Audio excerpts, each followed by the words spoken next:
Could we start the introductory video, please?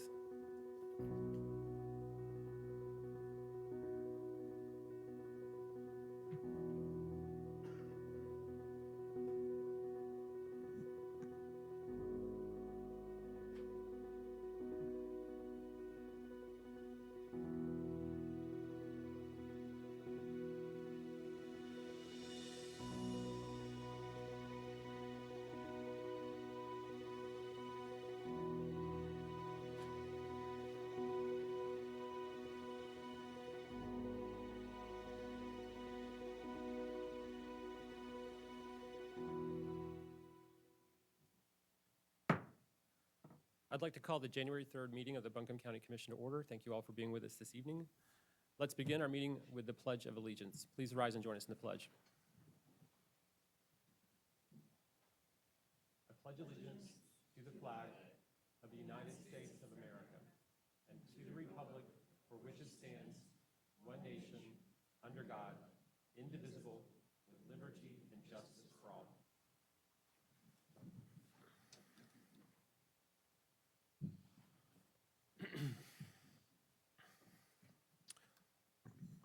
All right, I'd like to read the ethics reminder to the board.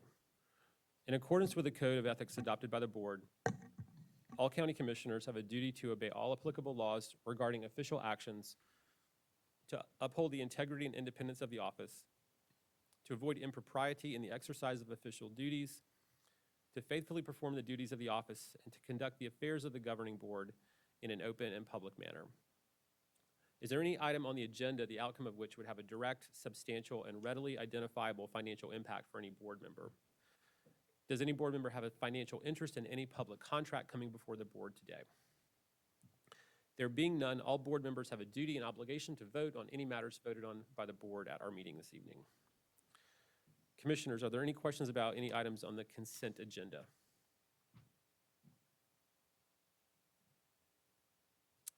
Do any members of the public have any questions about any items on the consent agenda? All right. Commissioners, Mayor Esther Mannheimer is with us this evening and would like to give some updates about the Asheville water system situation.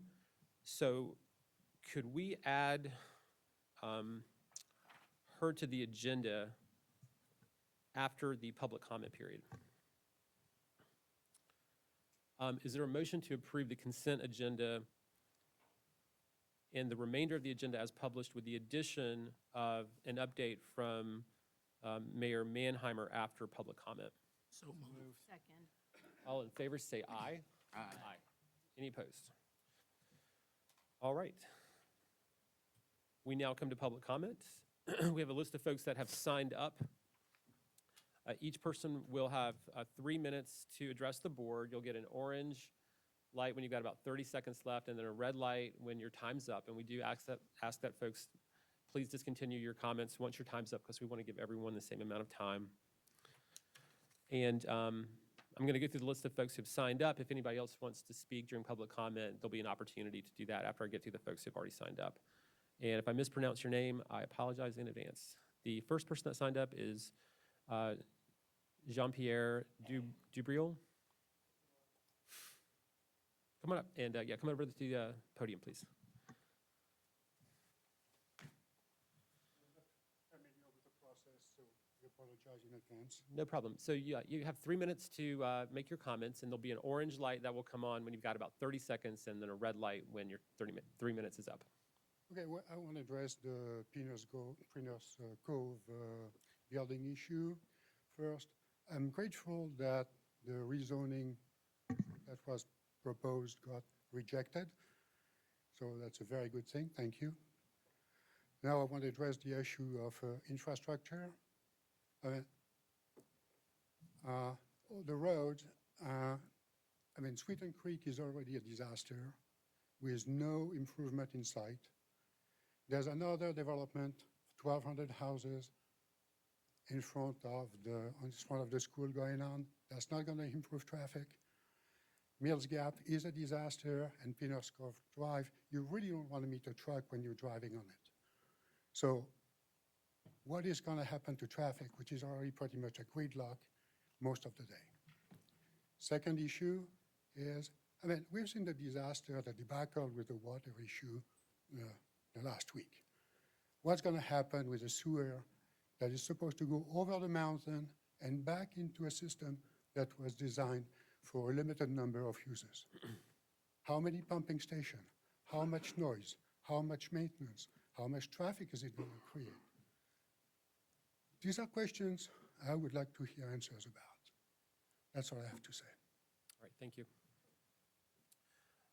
The next person that signed up is Scott Coleman.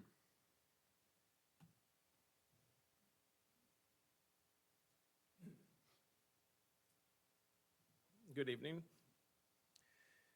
The conservation easements that KLP Pinners has proposed is at best ingenuous, at worst is a sham. They're not only proposing a conservation easement, but two. Reason being for two is so they can split it in half so they can run the sewer pumping station and lines through the middle of it that wouldn't be allowed under a conservation easement.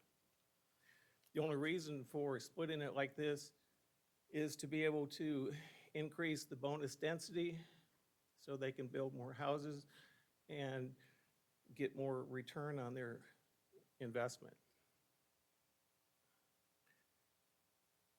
It's interesting that the person at the planning department who suggested the North American Land Trust to be the holder of this easement has second thoughts, and I'll quote, saying, I wonder if the Agriculture Advisory would be okay with this easement for this purpose.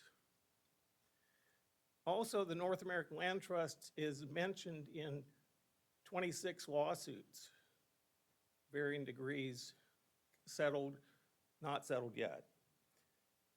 With this, I asked the commission to reject this application for the easement and let the developers build according to the current zoning. Thank you. All right, thank you. Next is Ted Donnelly.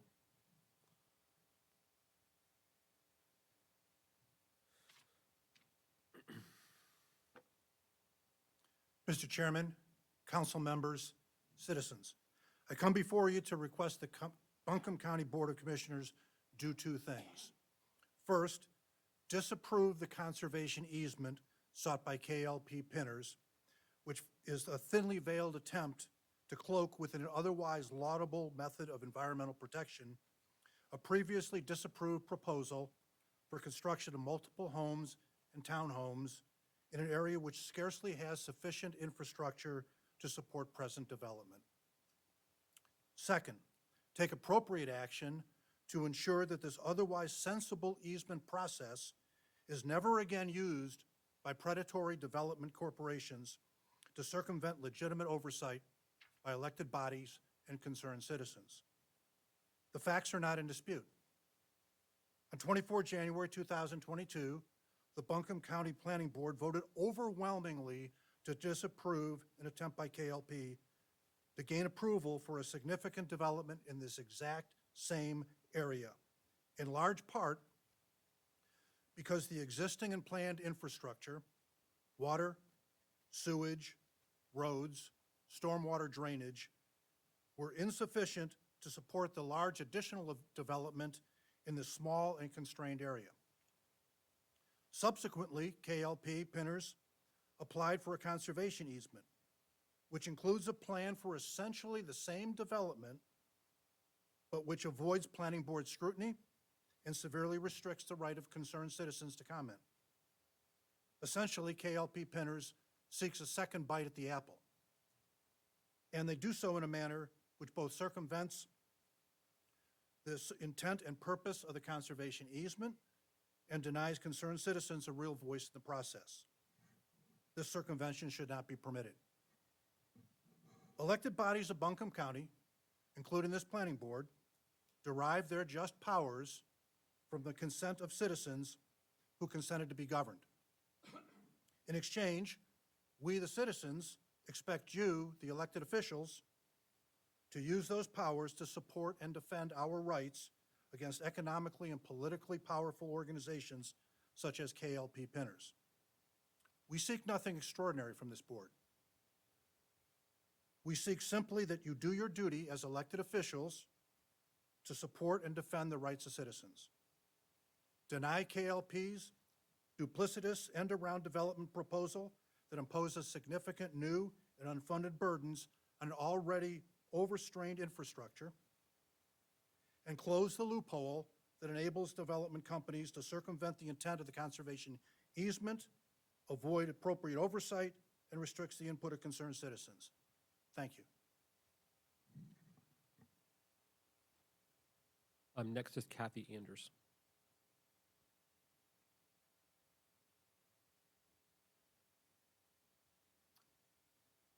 Hi, I'm Kathy Anders. I live in the Oaks off of Penner's Cove, and I've been there for 35 years. So I think I know Penner's Cove pretty good. We have a group, not just Penner's Cove, but neighborhoods around that's called Next Door. And today, this came out.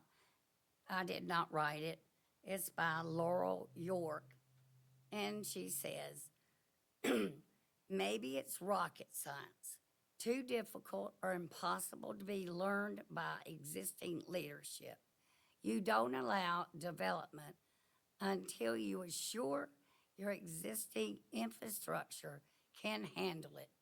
Common sense tells you that building and proper maintenance of supporting infrastructure precedes allowing new development. Is that so difficult to understand? There are many things to consider before allowing new development, and changing, enforcing existing laws and ordinances is paramount to controlling development. Until we can rein this in, it will continue to worsen. It's symptomatic of greed, money before the good of society. Let's put the horse back where it belongs, in front of the cart, unquote. I agree, and I'll just say some things that have already been said. The easement does not seem to be working out. I don't know all the deep details, so I'm not going to try to say I do. But I know you run sewage through a conservation area. Well, it's ruined. This is a loophole for this major developer from up north to come and put 300 plus homes that will carry 2, maybe 4 people, maybe 5. Imagine the water that is going to be used. I don't think we're ready for that. We don't want to ruin Asheville. Asheville has a great reputation. Let's keep it that way. Penner's Cove cannot handle the traffic. Sweeten Creek can't handle it. Mills Gap can't handle it. We're all stuck in traffic every day, just running errands. I don't work anymore, but I get stuck in traffic all the time, just going to Ingalls. It's unreal getting from Ingalls. Thank you. Thank you. The next person that signed up is Thomas Vandelson from 54 McIntyre.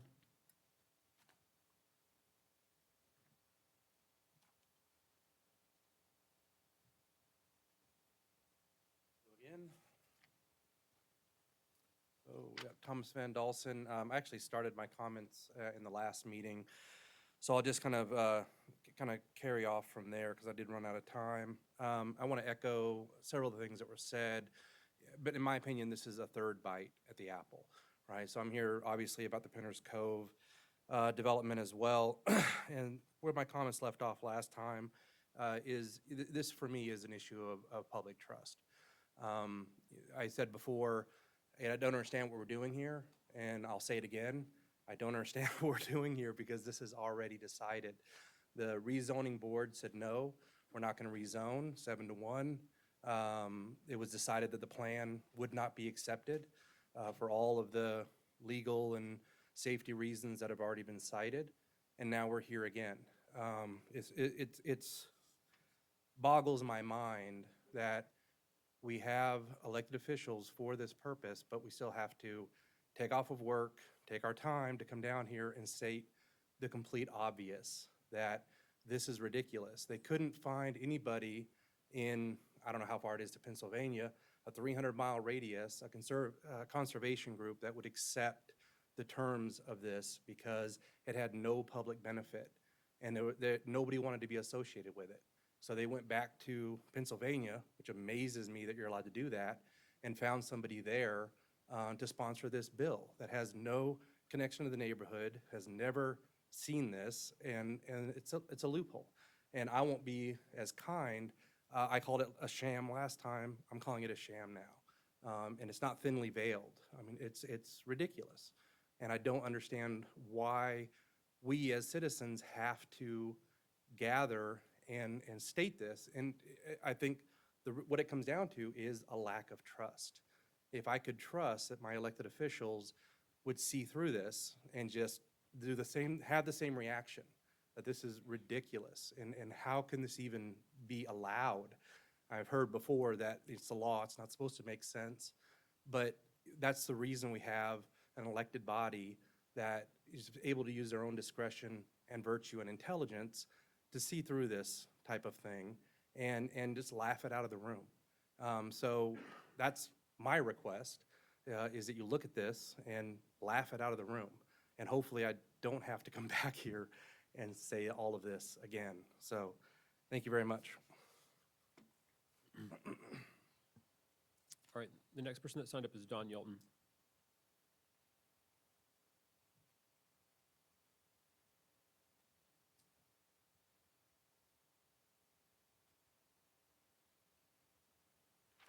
Don Yelton, Jupiter, North Carolina. And I have a bad problem today because I got 2 minutes and 54 seconds and the time is just going boom, boom, boom, boom, boom. And I have some suggestions and recommendations for the garbage contract. I'd like to remind you all that when you signed this contract, somebody had a smart comment as I went to the door, and I'm looking at him. And they said, oh, you think we ought to sign this? And I said, you better sign this contract right now before they get out of the room, because they're doing it too cheap. They're lucky, and you're lucky, that they've been able to survive as long as they have, paying what they got to pay. But there's lots of things that you can do if you get involved. How many of you rid a garbage truck? How many of you been to the landfill? How many of you gone around and looked at the recyclables? I can tell you, folks, 1/3 of what I put out is recyclables, 1/3 of my trash. And it's very easy to do it, and that is a commodity that can be sold, period. Not for a lot of money right now, but it can be. See, I hate to pull the attention away from these folks at Penner's Cove, because the lesson at Penner's Cove is all those houses means tax dollars. It's all about money, folks. Doesn't make any difference who you are or what you are. So remember that. And you're going to have to keep the pressure on. And if they don't do what you want, then you're going to have to vote them out. That's where the rub comes. People don't do that. They've given up. And if you watched Air Congress today in Washington, D.C., you can see why they've given up. That's why we've got the largest growth in the unaffiliated in the state of North Carolina. And when it comes back to conservation easement, see, age does have its privileges. And I don't know how much longer I got. Because after the election, I've had 2 surgeries and 2 more surgeries, okay? But I'm still here. And I'll be here till the day I die. I done told you that. But I asked a question a long time ago. Conservation easements, who guarantees it'll be done the way it's supposed to be done 150 years from now? And you know what my answer was? and this is from an attorney in this room, well, we have to trust people. I don't trust anybody that will not let me have more than 3 minutes to discuss how to make garbage collection profitable. And that is a fact, folks. You need to start talking to people rather than sitting up there giving them 3 minutes. And guess what? Thank you, Mr. Yelton, and I hope that you will stay around for when we get to the item on the solid waste, because I do actually have a couple of questions I'd love to ask you about that. All right, the next person on the signed up is Ethel Hammond from 478 Barrington Drive.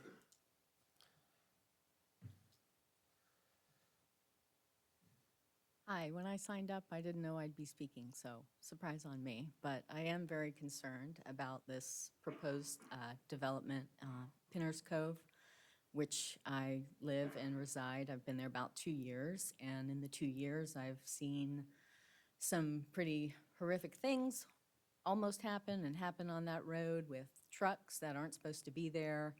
I don't know if any of you all have ever driven on Pinner's Cove Road or driven on Pinner's Cove at night, but I do like to go enjoy Asheville and the restaurants and concerts and things. And coming home on that road it's pretty treacherous. It's windy, it's steep, it's narrow.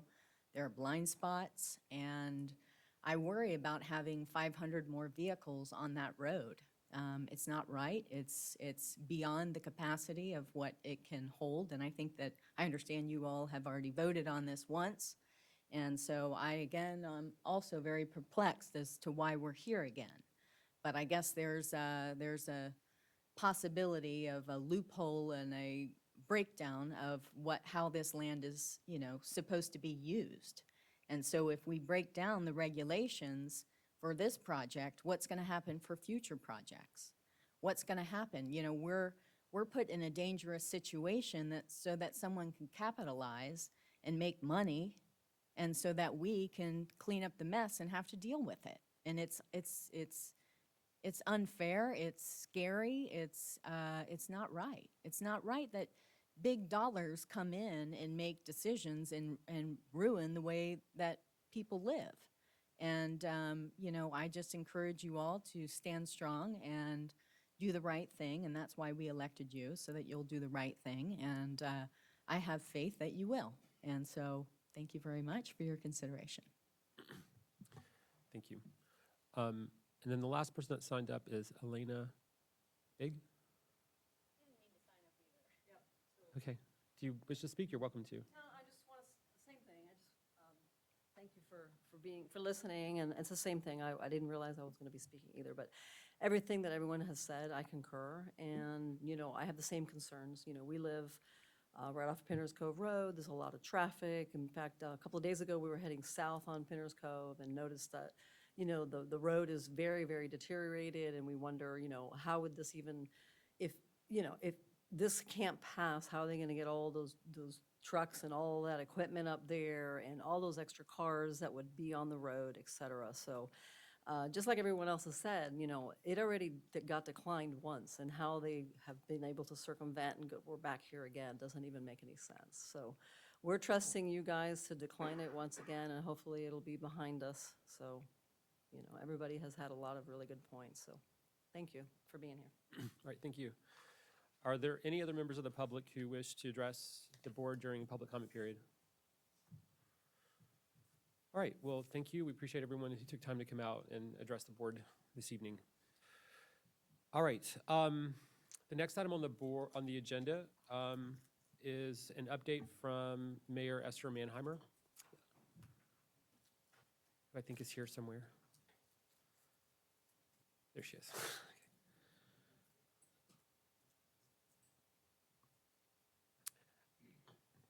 And as she's coming up, I also wanted to, after Esther shares some information with us, I also wanted to ask if Ms. Pender, I'm sorry to put you on the spot, but if you could also share some updates about some of the things that the county's been doing over the last week in particular, regarding the water issues in the community and just share some information, because a lot of folks have been working hard with the county and some of the fire districts. So We were planning to do that during county manager report, but we can certainly do it right after the mayor's spoken. okay, if you could, just since it's kind of on the same topic, that'd be great. Hi, Mayor. Thanks for being with us. Hi, thank you. Thank you for having me. Thank you for asking me to attend this evening. First, let me begin by thanking you all, your Commissioner Brownie Newman and your manager Averill reached out to me during this last week and offered assistance and help. And I want to thank your Emergency Services Director, Taylor, I think sitting there in the back, for the coordination with the city and providing emergency service response, including bringing people water to their doorstep who needed it and who requested it. And then there was a lot of proactive provisions as well. So let me just, well, that's weird. You like see yourself while you're, this is my first time standing in this box. So we just held a press conference, another update about water restoration efforts. And the good news is water is fully restored to the south where we experienced an outage. And the remaining area where we experienced an outage is in the west outside the city limits in the where your constituents reside. And so that's where we're now seeing our final restoration efforts. And I'm glad to provide some more information about that, but essentially the reason it's taking so long is because of the mountainous terrain. We have a series of tanks that have to fill in order to create enough pressure to bring consistent water service to the residents. And that is an ongoing effort. I've heard good news today in terms of the progress in filling those tanks, and that looks like that's almost complete.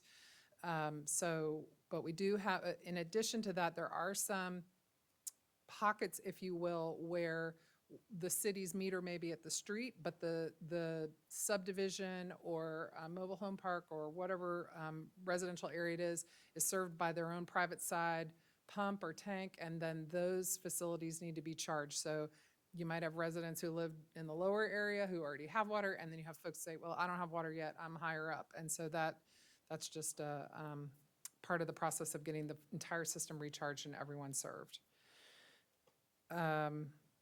So I am available for any kind, oh, wait, let me just add on to that. So at this press conference today, and as a result of some conversations we've had, the city announced its intention to create an outside advisory committee to do a review of essentially what happened here.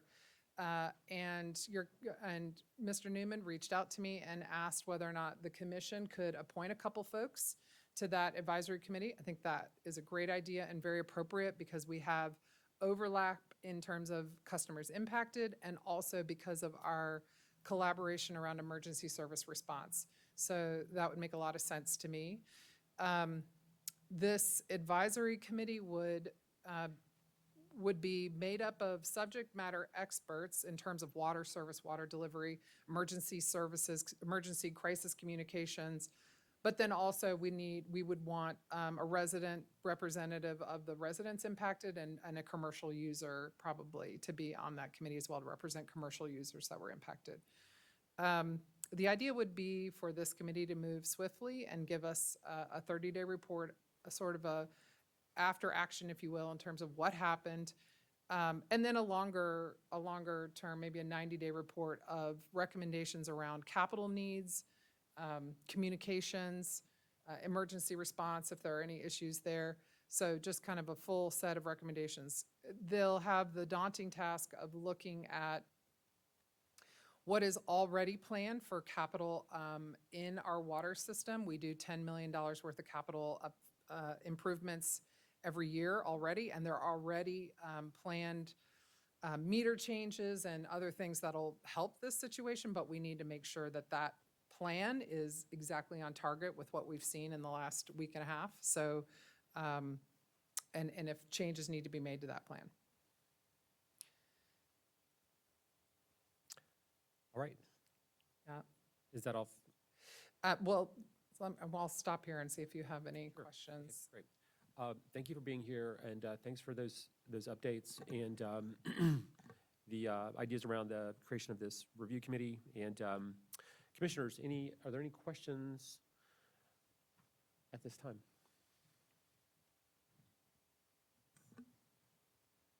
I have several. Hi, it's good to have you here with us tonight. You know, my question is, and I'm a lifelong member, citizen of the city of Asheville and Buncombe County, but what are you doing as far as preventative maintenance? You know, every time it gets cold, below freezing, I've noticed it's happened in my neighborhood, it happens all over the city. Our pipes just crack, water spewing up everywhere. I saw it, I passed Little Pigs, and it looked like waterfalls or something, but that happens always. But my concern is, what are we doing for preventative maintenance? Now, I heard the manager in one of the press conferences talk about spending $10 million, but the shape or the condition of our infrastructure and water, $10 million is a drop in the bucket. I mean, this is going on for years, and it appears to me that the city has used water as the cash cow, but didn't put anything back in the infrastructure. I've been back home since '71, and this has been every winter, it's been a constant problem. And as a taxpayer now, I'm not speaking as a commissioner, but as a taxpayer, I'm fed up with what I see. And it appears to me it's just mismanagement. We're not doing what we need to do. And it's not fair to the citizens of Asheville. Our taxes aren't cheap here. And I'm writing several checks. But I don't mind paying my taxes. But darn it, I want to get my money's worth.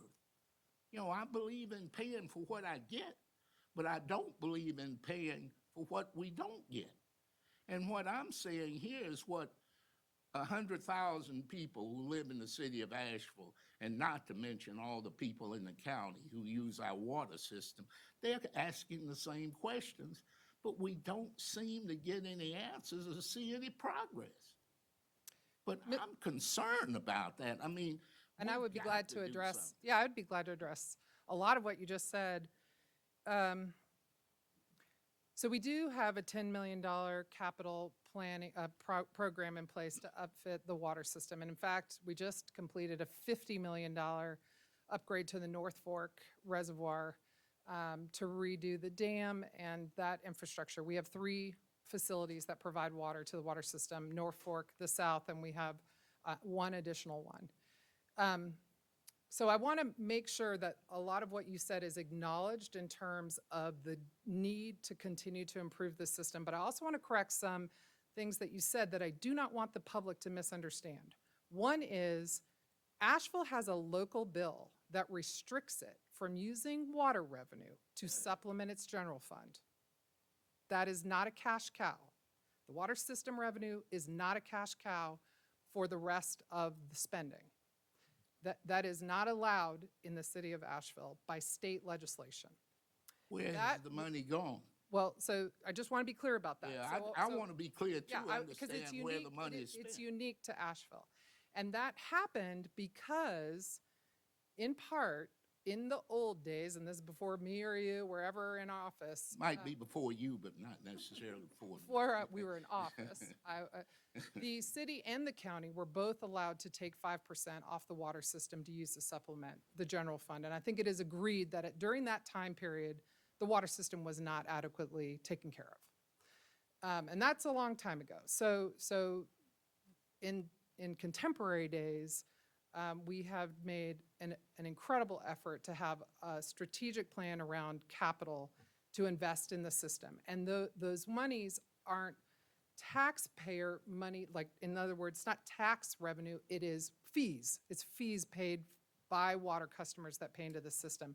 It is its own separate enterprise fund, and that is how it's funded. So just to clear that up. But the need is great. And I think you're right that the need you have to balance the cost to the customer to pay a water bill versus what you can do every year to improve your water system. You don't want to make your water bill so high that it's cost prohibitive for people, but you also need to make it high enough. And if you look at your water bill, you can see the capital fee assessment on there and the other charges that go to improve the system. In this situation, when we're talking about why did this happen, we have a system that operates on 22 million gallons per day. That's its normal, like a normal day in Asheville, Buncombe County, because we have a lot of customers, as you mentioned, outside the city limits. It operates at 22 million gallons a day. The Mills River plant only produces 3.5 million gallons. And so when it went offline because it froze over, it was not immediately thought that this would be an emergency because the rest of the system is able to produce enough water. But there was such incredible demand due to all the breaks that had happened. We had a lot of private side breaks as well, even our school systems and places like that weren't even detected. The school systems were detected. I just want to make clear. I understand they worked hard over the Christmas weekend to fix all the leaks in the school system. But we had private side users that weren't aware that they had leaks because no one was there. It was a holiday. But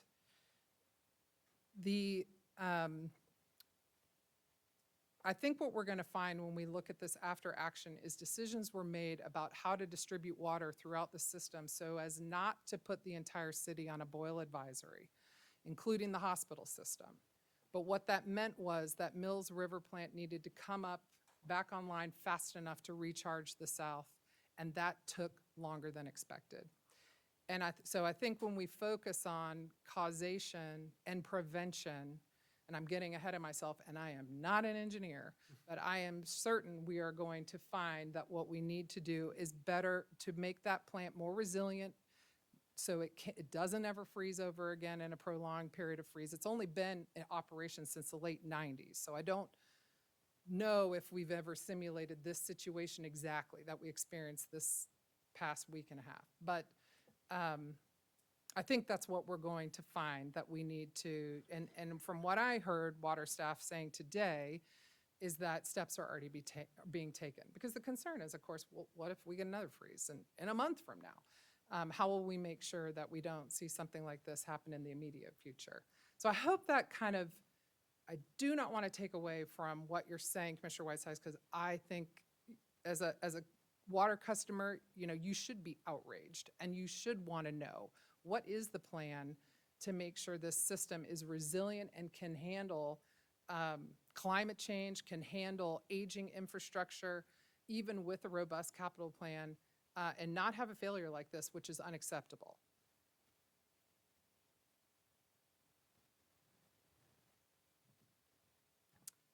So just to recap, make sure I'm getting all of this right, because we've gotten a lot of questions. I'm sure you've gotten your fair share of them. And thank you you and I have been, I've been talking throughout this as well, and I know you had no water for a long period of time, so. That was not fun. It felt like camping without any of the good parts.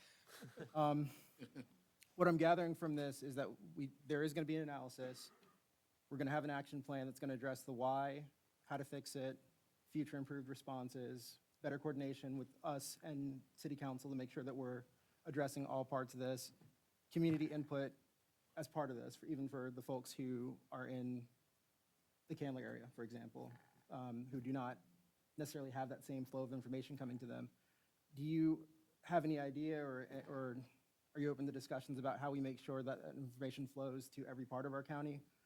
Because I think the understandable frustration is finding out what water line you're on and whether or not you get a vote for City Council is a really bad time to discover that kind of information when you're in the midst of a crisis like that. And I just want to make sure that everyone knows exactly where to turn for information when they have this kind of issue come up. Yeah, I mean, and I think the expectation, and rightly so, of any water customer is, everyone's experienced a power outage and they get this instantaneous text message from Duke Energy saying, your power's out and we estimate your restoration to be, 4 hours or whatever they give you. And I think when so many folks have had that experience or their cable goes out and they get the same kind of notification, they expect it to be a similar experience when their water goes down. So we're not there. I mean, obviously, we're not there. We have a communication system, we have AVL alerts, but we don't have it as precise as that instantaneous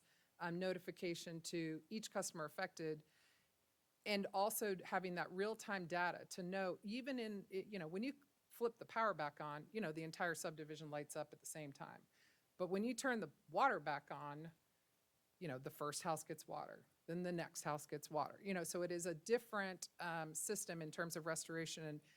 And I'm, what I would task this committee with looking at is, what are the most advanced technologies around being able to sync up that real-time communication with the outage that person is experiencing and being able to provide them information about restoration. It still would have been difficult in this situation, I think, because of the outage being so significant. When you have tanks that emptied, that have to fill to pressurize, to provide water to the folks that live on the next side of the mountain. That's obviously been one of the challenges in terms of estimating that time period and failing to estimate it accurately.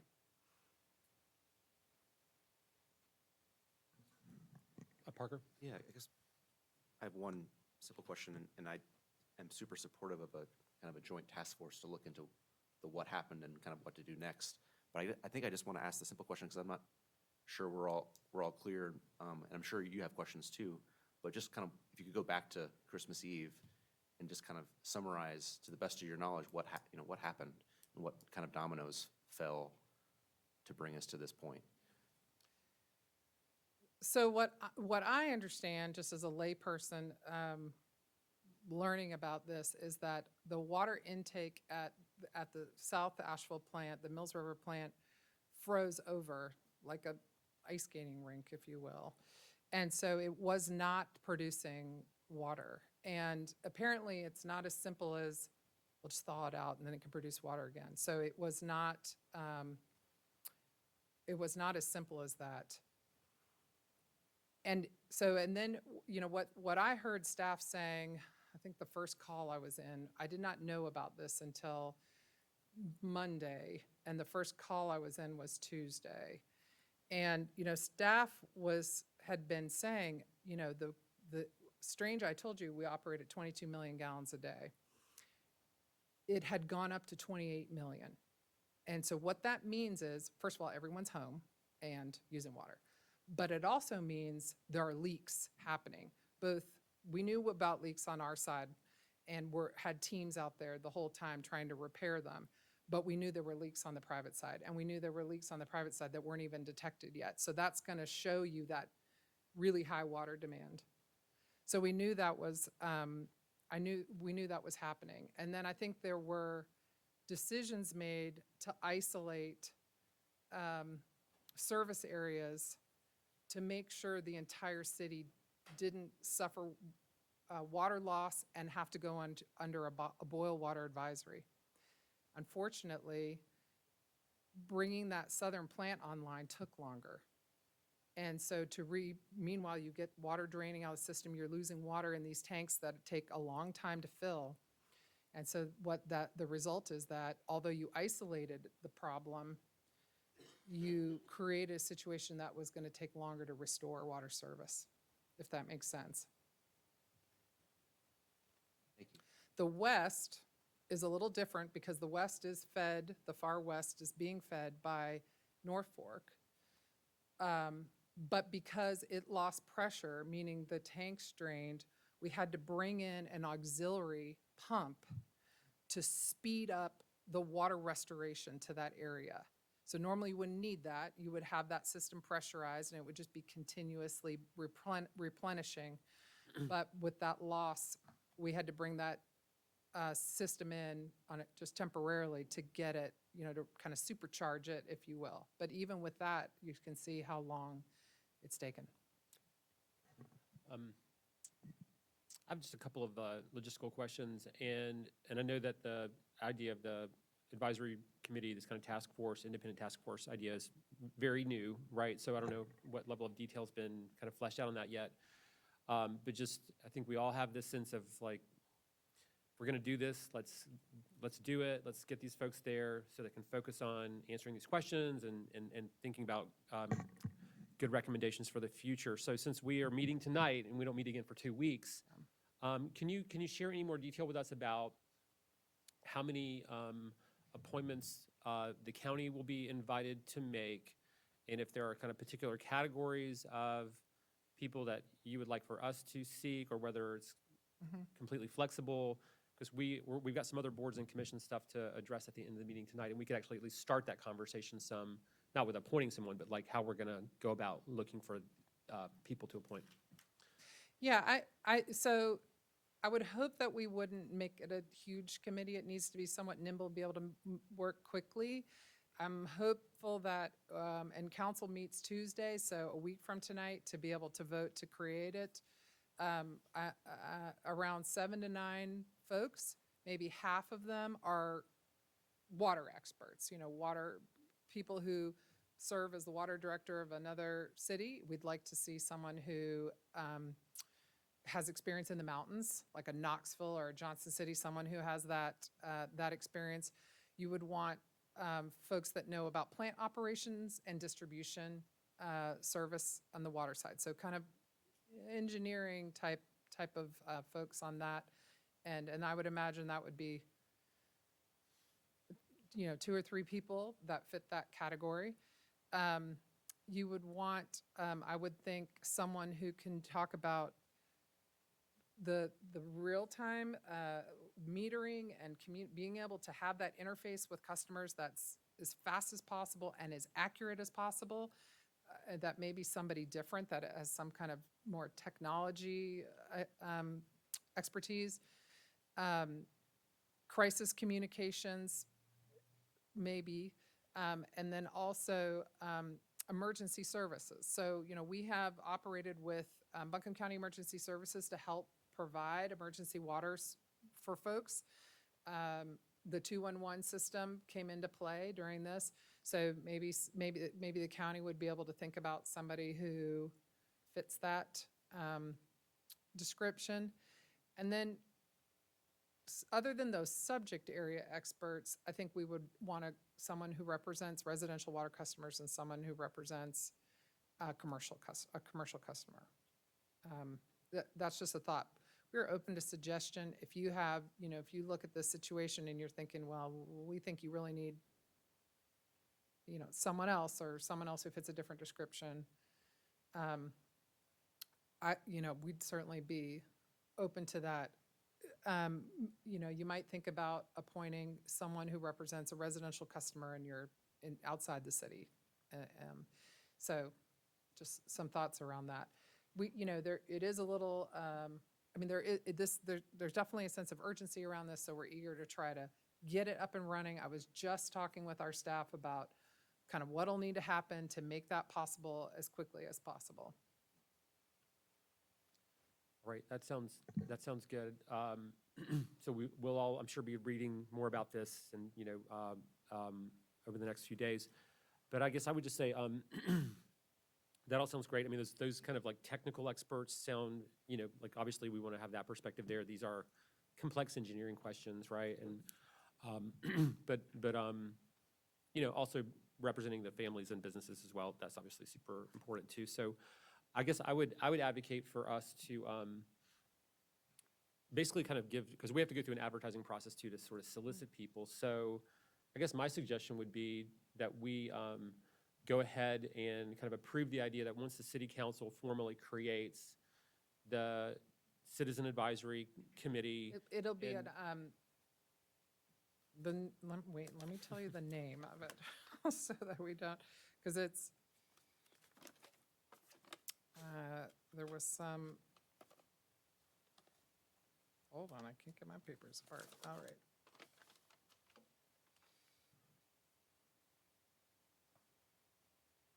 So it's an independent, we're calling it an independent review committee. Right, okay. So when the city council approves the creation of the independent review committee, and assuming that it does include these appointment opportunities from the county commission, that we ask the county clerk to go ahead and begin advertising for those positions so that people who are interested can go ahead and apply. And then obviously we'll be talking about it again at our next meeting in 2 weeks, but then that process can have at least gotten started. So does everybody feel comfortable with that? Okay. And, just to kind of gel this up a little bit more, our staff is going to go through their internal after-action process. They have been documenting every decision they've made, everything they've done since the beginning. And, but my hope is that this independent review committee that 30-day kind of first report can do its own after-action from a third-party standpoint. And then also, obviously check and review what our staff has come up with. And our staff understands that, and they're, welcome those second set of eyes, if you will. But to give everyone some confidence that we're doing this as transparently and objectively as possible. Just in some ways building on that, and first of all, thanks for coming in today. But this feels, not disconnected from the collaborative work that happened during COVID. I think all of us recognize that we're sort of living in a era where there's increased need to have the kind of incident command responses and EOC responses, whether it's a climate-related or utility issue or some of the other kind of disasters communities are dealing with. So appreciate the communication today and anything that we from the county can be doing to continue to sort of build and reinforce those collaborative relationships at the department level, at the staff level, but also at the elected level, to learn from this certainly, but also to be as prepared as possible for the range of things our community can see. So I hope as this independent, I've already Review committee. Thank you. Independent review committee moves forward and we get through that timeline that maybe on the other side of that, there might be some opportunities for that city-county discussion and discussion with other municipalities in the county as well about how we all continue to sort of shore up our systems around this. And we appreciate the hard work that's been happening. I know a lot of folks have been struggling, but it sounds like that's Hopefully coming to a close. yes. So yeah, thank you. My husband teaches at Inca High School, and he had about 5 students that were reporting to him that they might have had to go to their grandma's to take a shower. She was on a well. So yes, there are still people, and to that point, there are still resources if people need them. They can be delivered to their homes if they're in need of drinking water or water for sanitation. That is still available for folks. So. If there's no other questions for the mayor right now, I did want to shift over to Avril and ask if you could share a couple of updates from the county's perspective and some of the other agencies that we work with too, if they're available to share some updates about work that's been done over the last week and a few more days. Thank you, Commissioner. As Taylor is making his way, I'm looking to get them to pull up a slide. We just have a few slides about some of the work that we've been assisting the city with. It has definitely been, we've worked hard to collaborate with the city and try to assist in any way that we can. So we have some slides that Taylor will walk through at this time. Good evening, Chairman, members of the commission. So I don't normally kind of talk to my slides, but I want to talk through this, kind of stay on track, just stay sync in what we did to support the city during this event. So we were outreached by the city about outreaching to the state for water procurement. And during that time, the state response for this type of incident would be, have you met all your local needs, is there anything unmet? At the time, people were still purchasing water through commercial suppliers. Things seemed to be rolling out fairly well. So we made some commercial contacts with the city's cooperation with Ingalls to actually look at distribution supply. So the city purchased water from Ingalls warehouse, and with that, emergency management staff, the city staff, started a direct water distribution drive so that we could take water to people's homes okay, in that southern end of the county that was affected, where we had instances of people that could not find water anymore on the commercial market. And the other side to that, when the 211 calls were being made, was how do we help the vulnerable population, people that were shut in, that did not have an ability to get water. So this was to impact those folks initially, and then as we folded out, we started, assisting folks directly as they were making those requests. One of the things that come out of that was the need for non-portable water for flushing toilets, for household use, that cleaning, that type thing. So we saw that, and we'll get a little more into that on the, some slides ahead. But what I think the main takeaway on this water distribution is this: we got to stand up and do this quicker next time. Okay? I mean, the communications, the cooperation, moving forward with that, I think that's a lesson learned.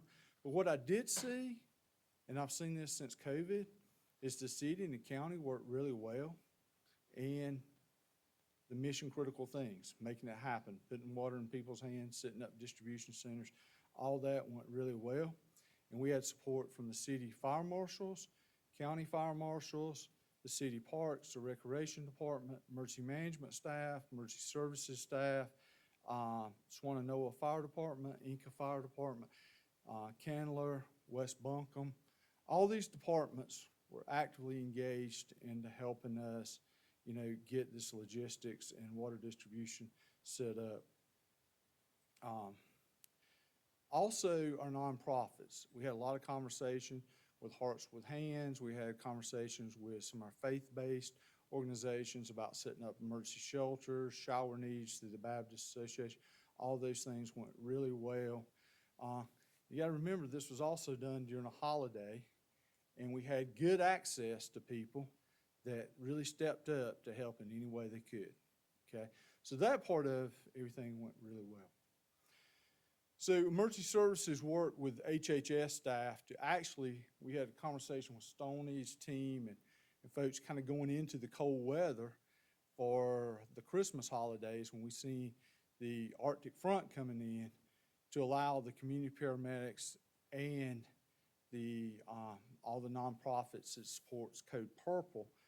So that conversation started 2 weeks ago on a Thursday, prior to the holidays.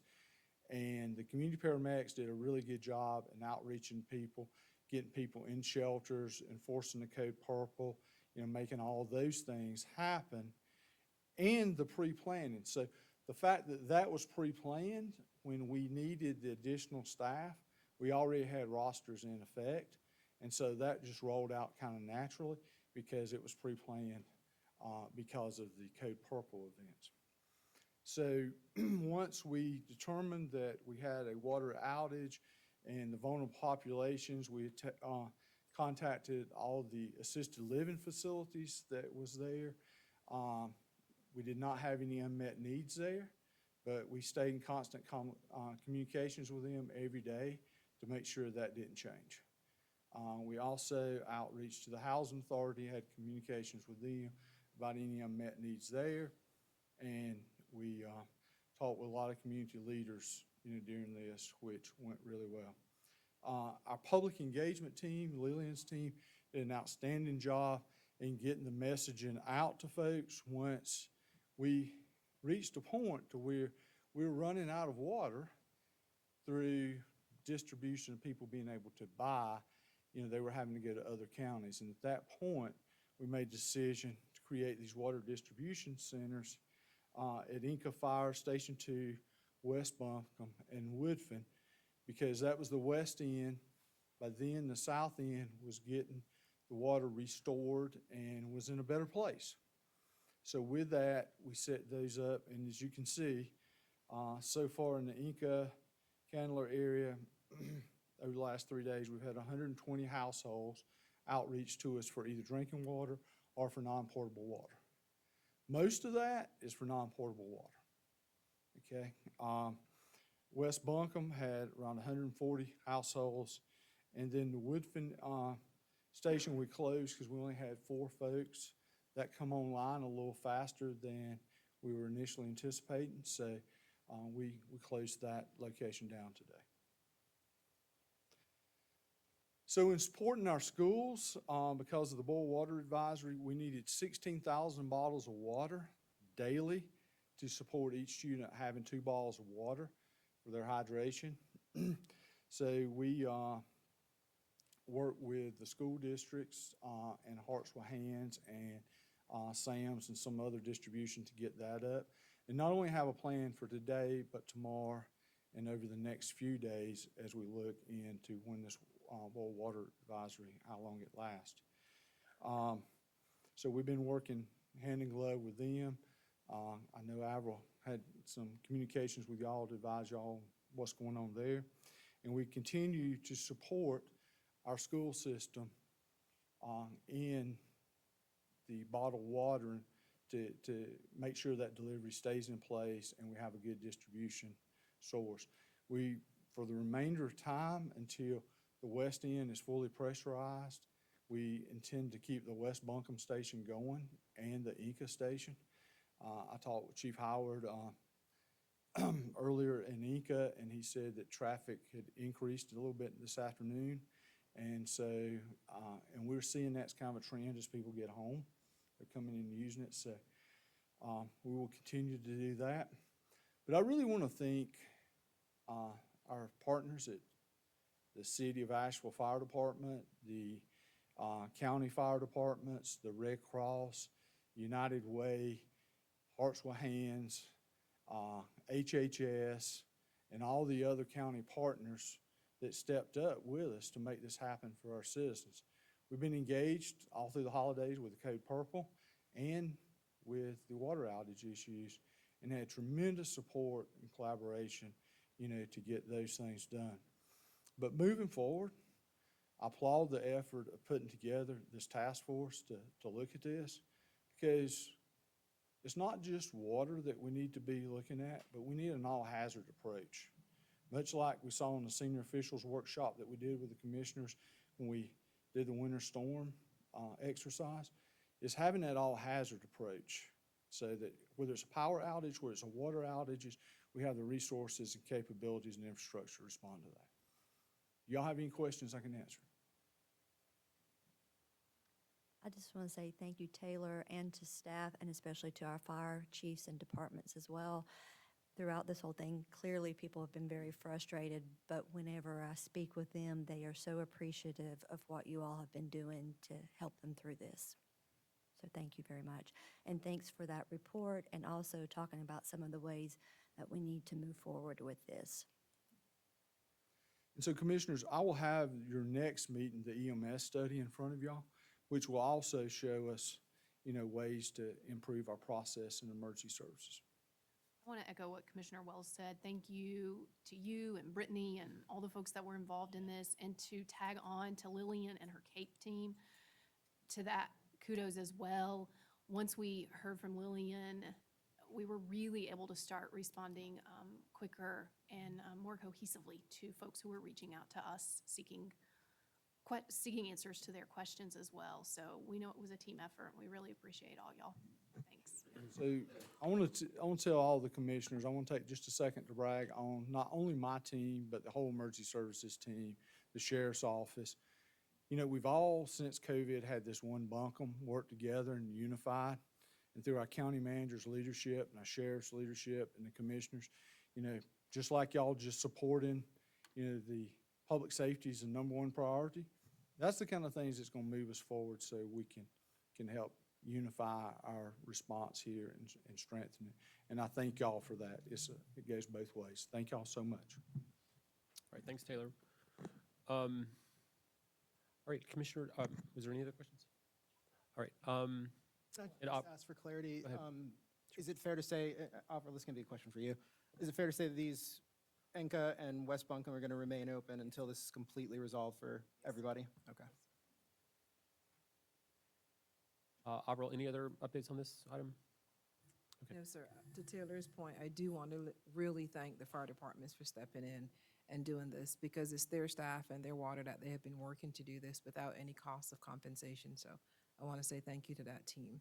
And as Taylor mentioned, when I put the call out for Lillian and her team, everyone was on holiday. They all answered and came in and worked that entire time to get information out and to pull together a team. So I want to say thank you to the staff. As you all know, I was out of pocket for the first part of this, and when I got back and saw those emails, and we said, okay, we need to come together, every single person came in and gave up their time, didn't even think about it. So I do want to thank the team for doing that. All right, thank you for acknowledging all those folks who have contributed. I had just one other comment, maybe for the mayor. Just we got the whole everybody here. The only other comment I would just make as a request for consideration as the city council is thinking about the composition of this independent review group, and again, we appreciate the opportunity to appoint some folks to work with that group. And I agree with the ideas around the technical experts as well as the different other perspectives that are valuable. And I guess my only request would be to maybe consider, in terms of the positions the county would appoint to it, that maybe there, is kind of this list of like, here's perspectives we think are valuable, but to provide some flexibility on it too, just because I know that like when you open up these kind of processes, you never know exactly who might kind of be interested. And so I just would ask that we not perhaps define it too narrowly, that we wouldn't be able to consider some really strong people who might come forward and be interested in working with the group. So just a thought. So I think we could draft it so that it just designates a number of positions rather than a detail, describes who the county, what category, if you will. But do you feel like 2 positions on the advisory committee is appropriate? Do you think 3, or do you want it to be a percentage? What's the total size of the group that's envisioned? Well, I'm very hopeful that it will not be larger than, say, 7 to 9 folks, but I think keeping it smaller, so I think because timing is really important here, I think there'll be a tremendous number of very strong people who would be interested in working on this effort. So I like the idea of keeping it in that range. And I can contact you later in the week if it's looking like it'll be different, if the council's, enlarging it, but assuming it's in that range. in that range, I think, two appointments from the county, or 2 or 3 or something like that, that feels right to me. Do any other commissioners have any comments on that question? Okay. All right. Thank you very much for coming out this evening. We really appreciate it. Thanks, you all. Esther. All right. All right. The next item is a presentation on the ambulance franchise request, mountain area ground non-emergency transportation. And Michael Free will present this item. Thank you, Mr. Chairman. Commissioners, we're here for a presentation today because there's no briefing agenda. Got Jamie Judd, and do we have Tony Campbell and Chris? Okay. So this is a request, an application to the county pursuant to our ordinances by Magnet. That's Mountain Area Ground Non-Emergency Transportation. They want to provide non-emergency or convalescent transportation with emergency home partners in the county under franchise. Jamie Judd and I, along with Taylor Jones, met with the Magnet representatives last month and found that they appeared to meet all aspects of the county ordinances for grant of a franchise. And if there's no objection after the presentation today, we'd intend to bring this forward at the next meeting for your consideration. Just 2 things to note. If the board were to approve granting such a franchise, preliminary discussions would be for a 1-year period. And if they perform adequately and pursuant to their licensure with the state OMES, it could be extended for up to 4 years for a 5-year term in accordance with the statute.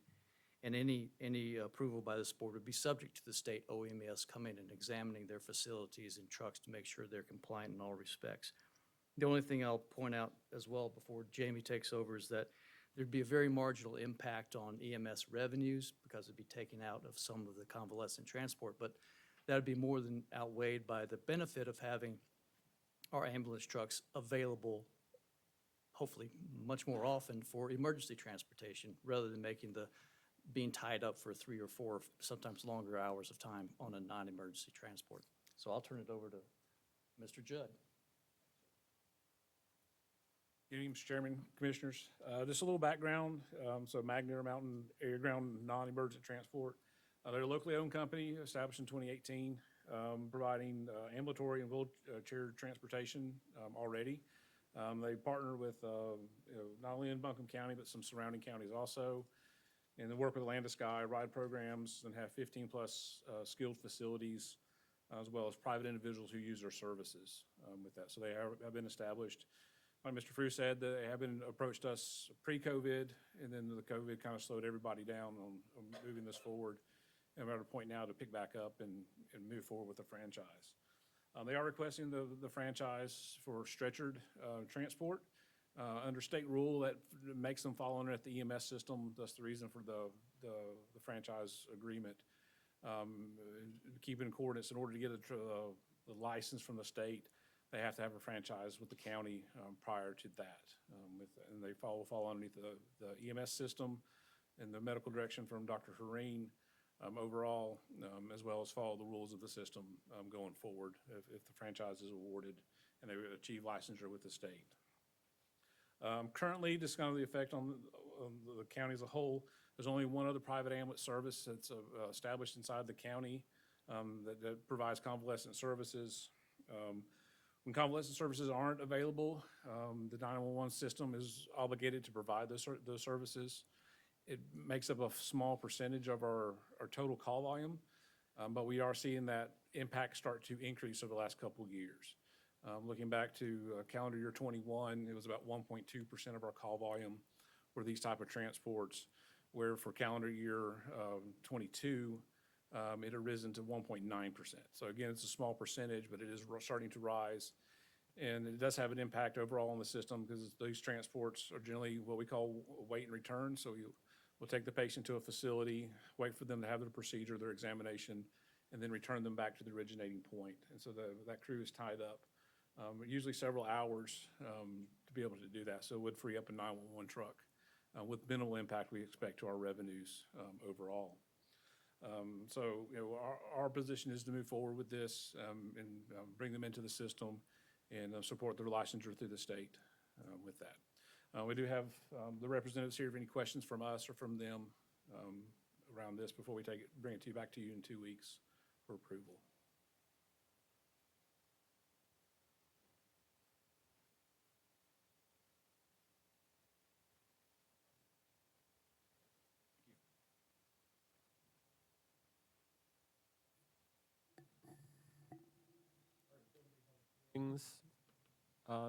Ms. Pender, any other items in our county manager's report? Yes, sir. We have a follow-up from the Vibrant Economy Strategic Plan. This came before you several months ago. You have questions for follow-up. We tried to bring it back just before the holidays, but because of time, we were not able to finish it. So we put it on this agenda instead of having a briefing. We only had 2 items for briefing. And you just heard from one, and the other one is this strategic plan. And Matt Baker's going to present. Thank you. So as Ms. Pender was saying, previously in this fiscal year, we had discussed this with you at length. And following that presentation, probably had more questions of economic tenor, and this is our response to that, or our attempted response to those questions. You should have received earlier today a memo that goes into greater detail, and that memo is also in the meeting packet minutes.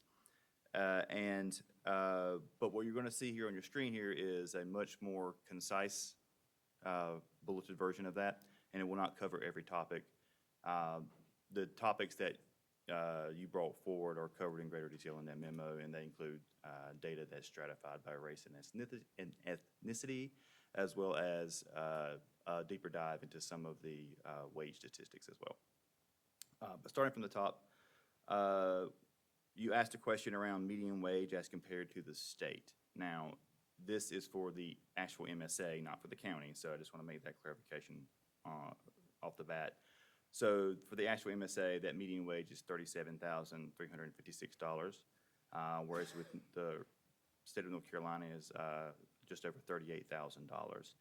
And as the slide indicates, wages are flattening in Buncombe County and in the actual MSA in particular, while North Carolina averages are continuing to rise. We are seeing that trend. You asked about poverty statistics in 3 different population subsets.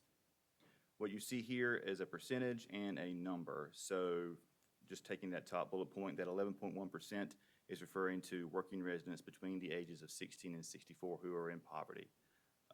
Of that is 17,905 people. That is for that subset, that percentage. So that's not for the total population. 19.2% or 6,000, almost 500 people who are disabled, and that's any type of federally federally declared disability. And then 9% or 4,500 seniors who, here, seniors are defined as those who are aged 65 and older. Just a note on the poverty line. So poverty is not as you may know, not a simple construct in terms of a data situation. So there's different levels of poverty. There's less than 50% of the poverty line, less than 100% of the poverty line, less than 125% of the poverty line, and so on. What you're seeing here is data that's at the less than 100% of the federal poverty line, and that figure is further complicated by the fact that it depends upon your household size. As an example, a family of 4, the poverty line is around $28,000. So depending on your household size, these figures may change, but these are the figures that were put forward by the census. Also, I just want to note that some folks may fall into multiple categories here, so it's not a distinct count of individuals. You also asked 2 questions around the impact of working mothers leaving the workforce and the effect of limited child care on poverty. And these 2 items are related in at least one way, and that is that they are difficult to find extant data on without having done a specific survey around this. The best we can do are some proxy measures to look at this, and those are right here listed. It is a fact that there are more women than men in Buncombe County, and that is not specific to Buncombe County, that's a national trend as well. However, the labor force participation rate for women in Buncombe County is almost 8% lower than it is for men. And nationally, women shoulder the burden of child care on a daily basis. Men average around 1.6 hours per day, whereas women average almost twice that. And child care is defined as education-based activities, play, general household activities with children, and things of that nature by the American Time Use Survey. 29% of all children birthed through pre-K in Buncombe County are enrolled in licensed care. So that statistic speaks to the limited child care effects on poverty. I think I can go to the next slide. So we want to talk about median hourly wage by major occupation sector. As you can see here, these are ranked by highest to lowest. And that red line you see is the Just Economics living wage for 2021, unless otherwise indicated. All the data in this report is from 2021. It's that vintage. And that's the most complete year. 2022 is not going to be read for quite a while. You can see that there are several major occupation sectors that fall below that Just Economics living wage in aggregate. There may be positions or jobs within those occupation sectors that exceed it, but when you put them all together, the median wage is lower than that average on the whole. An example of these, if you look at education and instruction, you're thinking pre-K teachers. Transportation and material moving, stockers, for instance. And then food prep and serving related positions, you think bussers, line cooks, things of that nature. Any questions on this one? This is a lot to kind of take in, I know. That would be under education, instruction, and library, which is above the median wage. Okay, so like that would also include public school teachers, right?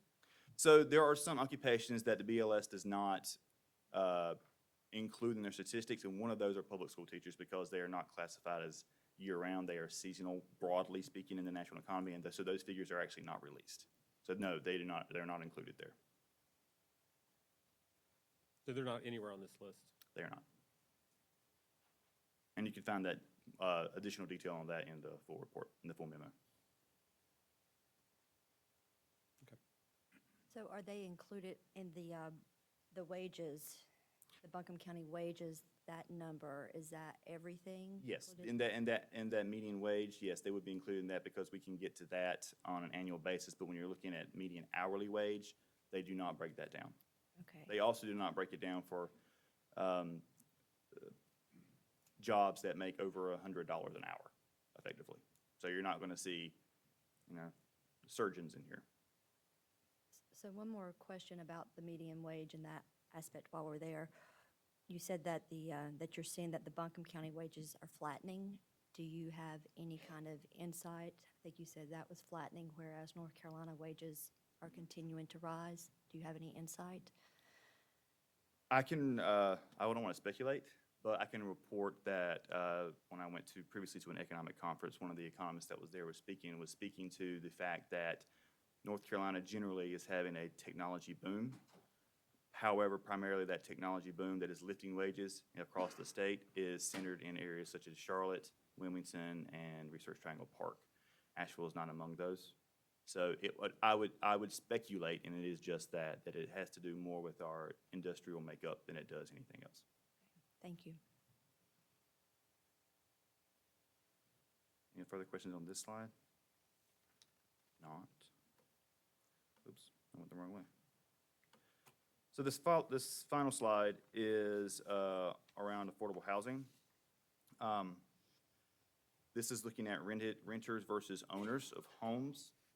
And the takeaway from this is that those who rent are more cost burdened on a per capita basis, even though you should hear from the coloration that there are definitely more people who own homes and rent homes in aggregate on a per capita basis. People who rent are much more cost burdened, including severely cost burdened. Defining that, cost burden is paying over 30% of your income, your gross income, for housing and utilities. And if I miss one, Mr. Cable can correct me. Severely cost burden is 50% or more of your gross income, as defined by the National Housing Act. So that is the sole takeaway from that particular slide. Any questions on this one? And again, you have the full memo if you want to go into greater detail. I don't know how much time, if any, you've had to peruse it, but if you do, I'm happy to take any questions on that right now or later. Thank you for providing the report. I'm sure after I read it, I'll probably send some follow-up questions, but I appreciate it. By all means. Thank you as well. Just a very brief, somewhat related update from the early childhood world for the full commission that relates to this. Y'all will recall that we funded a 2-year pilot focused on pre-K expansion as part of our ARPA funding strategies. And one of the lead strategies within that was increasing pay for NC pre-K teachers. And that has now gone into effect. So I just wanted to sort of report back to the full commission as we talk about wages, that because of that 2-year pilot that the county is funding, NC pre-K teachers locally in Buncombe County have received a wage increase with an average percentage increase of 23%. That's about $386 per pay period that people are getting an increase in wages. And teachers assistants have also received a pay increase. So a lot of what we talk about with economics can get pretty theoretical and complex pretty quickly. But another way to think about it is when more money moves to people, they get higher wages, and that's the kind of thing that helps to start changing some of these trend lines we're looking at. So just wanted to share that good news, report back, and we'll keep sharing updates from how the early childhood space intersects with these broader conversations around economic development. All right, great, thank you. Anything else, Avril? There's one group I neglected to mention when I said all the thank yous to the team, and I want to make sure I go and point that out, and it was environmental health. That's been the group that has been working with all of our restaurants, making sure that they knew how to operate on a boil water or no water, no pressure. And they have been very instrumental in our community right now. So I do want to make sure I lift them up and say thank you to that group as well. All right, great. Okay, the next item is under new business, and it's a resolution authorizing execution of a non-warranty deed.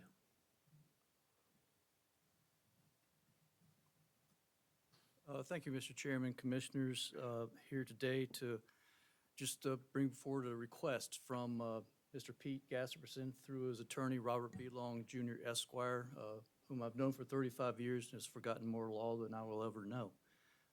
They have made a request of the county to grant a non-warranty deed. This is kind of unusual because there's a plat, Skyland Forest? Skyland Springs. A plat filed almost 100 years ago, 2 parcels, and can you bring up that one slide? Here it is. So this is right next to the railroad, 2 parcels from the railroad between Hendersonville and Sweeten Creek Road. Right up there, the parking lot above is the Skyland Methodist Church. So the original plat filed did not include that blue one, the subject parcel, or the one closest to the railway. They were added on another plat later. What I think the record would show here is that the title for this property is bad. But in 1946, a predecessor to Mr. Gasperson came to the tax office on a discovery bill and paid it.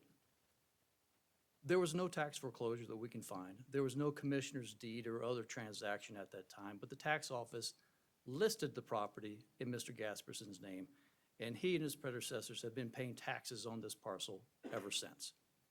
Mr. Long can add anything he would like at this point, but this is a request and it's an accommodation just to recognize the state of facts, to grant a title. The county would be granting no warranty, express or implied at all, to the title to the property, and he's on his own to make that piece of paper good. So with that, anything to add, sir? Come on up. No sense in me going up there. They can't hear you. Mr. Long, yes, please do so we can get it in the minutes. Thank you. Mr. Chairman, Commissioners, what happened here is my client, Pete Gasperson, Robert Thomas Gasperson, his father discovered this property, went to the tax office, it wasn't on the books at all, and went to the tax office, listed it, and there's a procedure for that in your name, pay 5 years back taxes, and they have paid those taxes from 1946 down through this year. And before going into a big hunt of how to perfect the title to this lot in them, we wanted an acknowledgement from Buncombe County that it makes no claim, they don't claim to own it, but they're making no claim from something 75 or 100 years ago that we know nothing about. We have researched or looked to find, and we find nothing on the record to indicate any claim of ownership for any reason by the county. And I think Mr. Frew went back through your tax people, did the same thing, and I went to him with that request. We're on the agenda. Are there any questions? I don't think there are. Thank All you. right, thank you. Commissioners, is there a motion? So moved. All right, there's a motion and a second to approve the resolution authorizing execution of a non-warranty deed. All in favor, say aye. Aye. Any opposed? All right, thank you for being here, Ms. Long.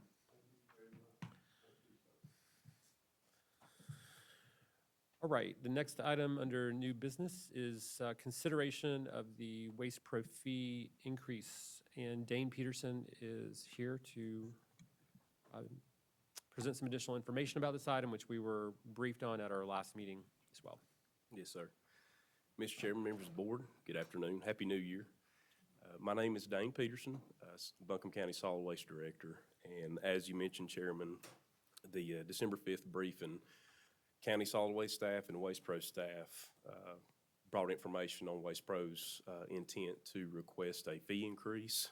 Chip Jingles, Regional Vice President with Waste Pro, and Tim Owens, who's the Asheville manager, is here with us tonight. So we appreciate y'all being here, and I'm going to turn it over to Chip to discuss this formal request you have before you.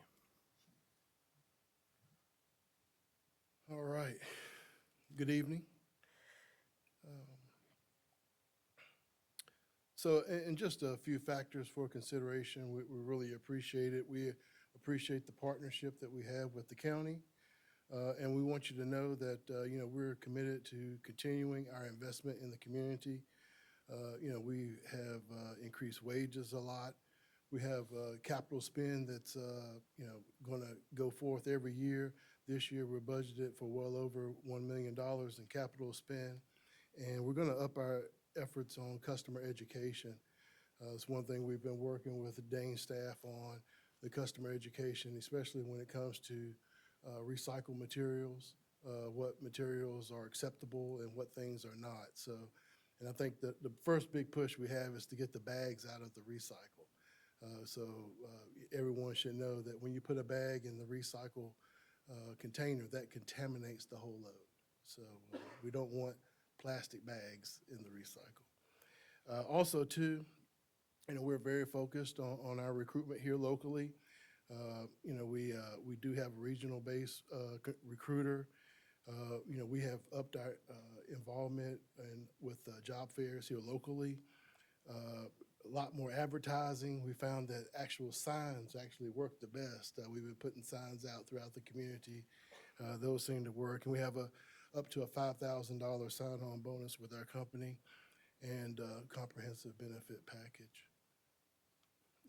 As we stated earlier, the request that we're requesting, the increase that we are requesting is for 39 additional cents per home. That will be a very partial covering of the increased cost that we're experiencing. Again, we're going to work on the educational materials and also making sure that we get the right materials in the recycled container. A few facts on this. November 2021, we were receiving a rebate of $19 per ton for the recyclables. This past November, we're being charged $63 per ton. So you can see quite the difference in the amount of the rebate versus what we get. So that represents an $82 a ton difference year over year. So it's been very drastic and had a big impact on our business.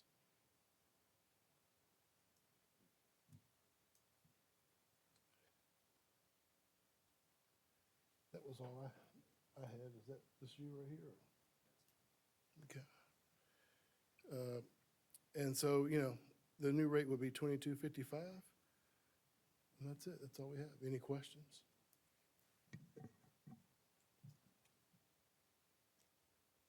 Any questions at this time for Chip? I don't have any questions for Chip. I do have a question for Don Yelton, though. Don, would you come up, please?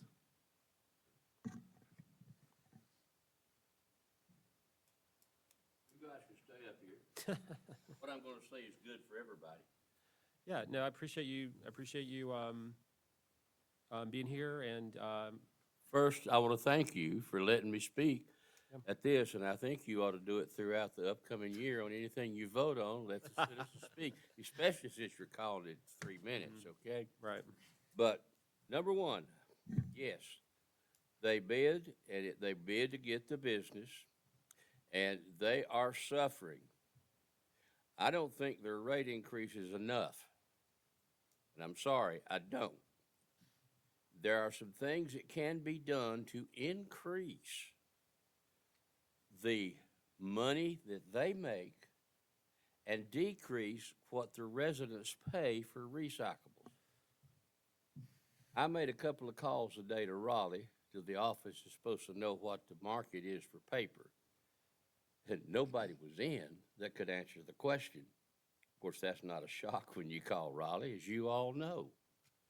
But what I did was I started checking charts. And yes, COVID and the shutdown of business has lowered the cost of cardboard. And many years ago, cardboard was selling for $200 a ton. So if you look at those commodities, see, the problem is they're picking it up and then somebody else is getting it.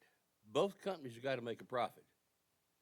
What needs to be done is to look at that whole process and see how. Right now, that so many cents to cover the cost of recyclables. My personal opinion is, and I bet you they would agree, recyclable price ought to be tied to the yellow sheet in Chicago. Because if it was, the price goes up, they don't lose money. It comes down, guess what? The county saves money and the residents save money. So there's several things that can be done, and I don't want to take the time to bore you with them here, because if you want to hear them, you'll let me know. And I'll be more than glad to spend the time with you. Because, folks, I meant what I said. Those folks that ride in that garbage truck and drive it are running as fast as they can. Avril, I bet you've seen them, and you shaking your head. They got to run fast to cover up everything. And there's one thing this county could do that would help everybody. There ought to be an availability fee. What's that? That means you've got the garbage service available. Whether you use it or not, you pay it. And the other step would be the county add the price of garbage to the tax bill. You collect it with the taxes, and then you send a check on a monthly basis to Waste Pro. They don't have to go run it down, try to find it or whatever. And that will save everybody a lot of money and give you better service. And I'll end with this. For God's sakes, don't even question doing away with the franchise. Because I can tell you, this morning I was talking to a friend of mine in Hendersonville. They probably pay 30 to 40% more than we do in Buncombe County. And guess what their procedure is? Everybody at it that wants to pick up garbage, and you got 3 and 4 trucks running down the same road. You don't run those trucks for nothing nowadays with diesel, what it is. Thank you for the opportunity to explain what was on my mind. All right, thank you, Don. It was, he did what I wanted him to do, so just share what was on his mind. So, and I appreciate you serving on the citizens group that helped advise around the franchise agreement. So Don's been involved in these issues a long time, so thank you for being here and sharing your thoughts on it.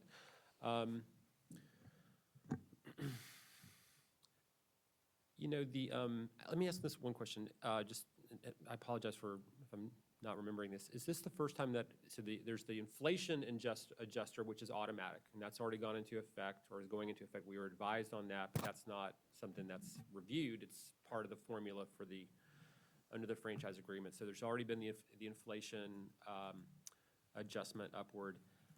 While this franchise agreement has been in effect, have we done the other discretionary adjustment previously, or just could you refresh our memories on the history of that under the current agreement? This is under this current contract, so we're entering year 4 now. So let's take a step back and look at where we started. In the RFP that the county sent out in 2019, when Waste Pro was awarded the bid for that, they were at $19.21. And that was the effective fee we started with, the per subscriber or per home per month. The first 2 years of the contract, per our ordinance and per the franchise agreement, there was no increase allowed. Right. So there was no consideration there because there just wasn't any. So in 2000, let's see.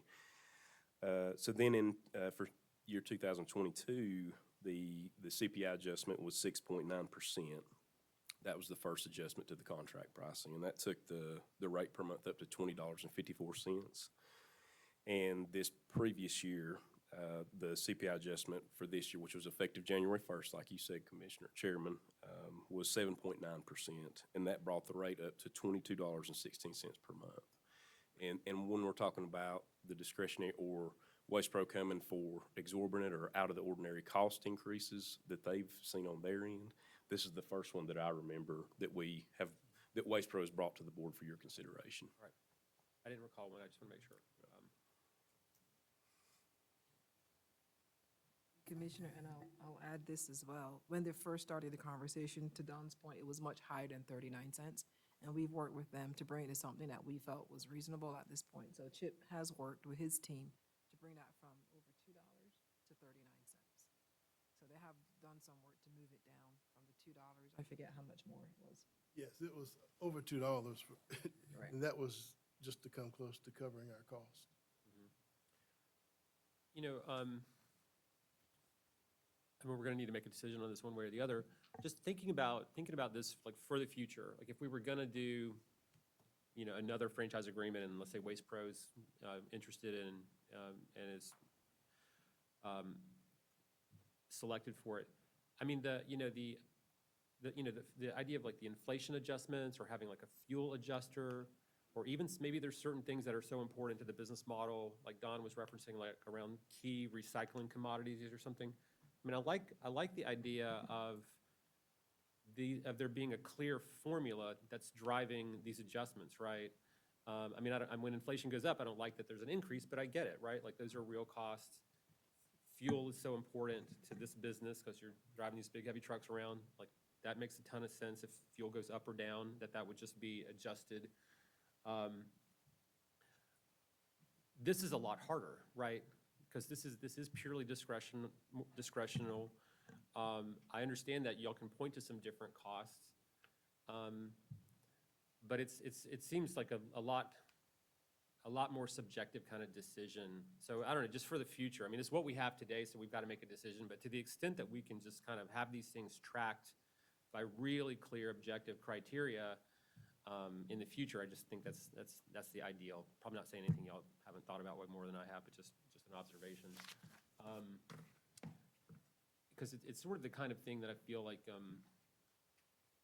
I mean, of course, for my constituents, I don't want to vote for this, right? Like, why would I, right? But we want this to work as well.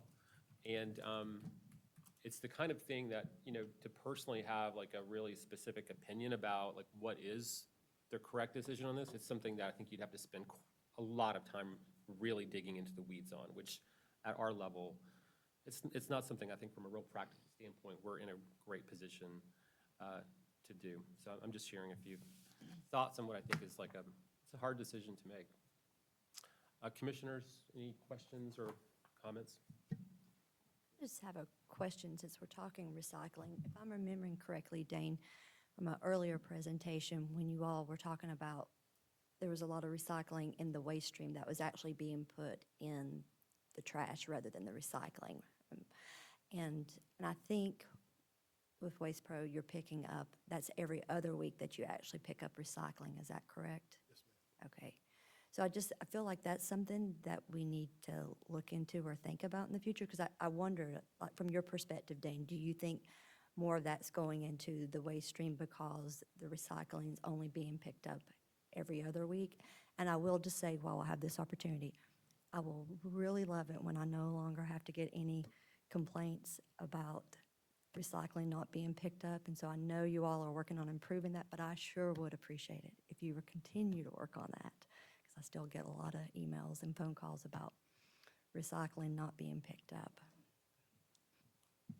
Yeah, thank you, Commissioner and Chairman, for the feedback. And I think it's all something that we need to think about as we look to position the services moving forward. Again, we're in year 4 of the 5-year base contract.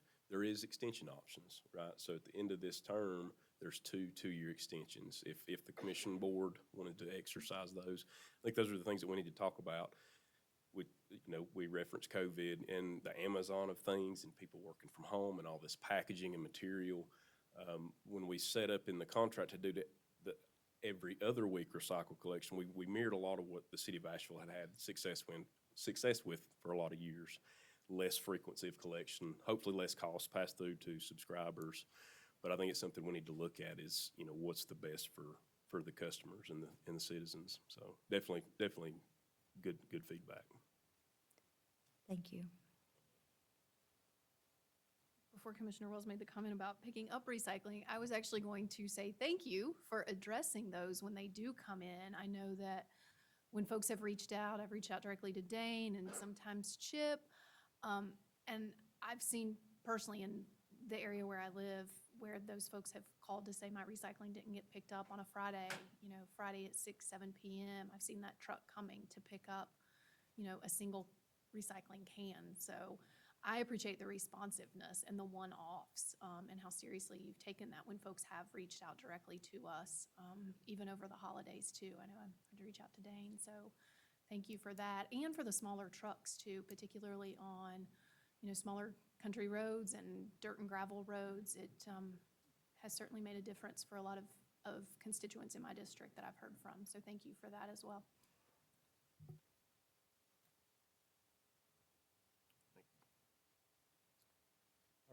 Is there a motion? I move to approve the collection fee increase in the amount of 39 cents per home. Second. Further discussion? All in favor say aye. Aye. All opposed? Aye. Thank you, guys. Appreciate it. Thank you. All right, the next item on the agenda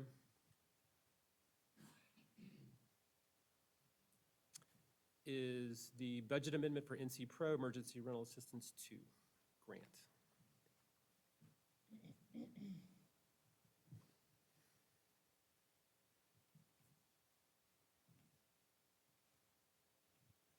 Good evening, Commissioners.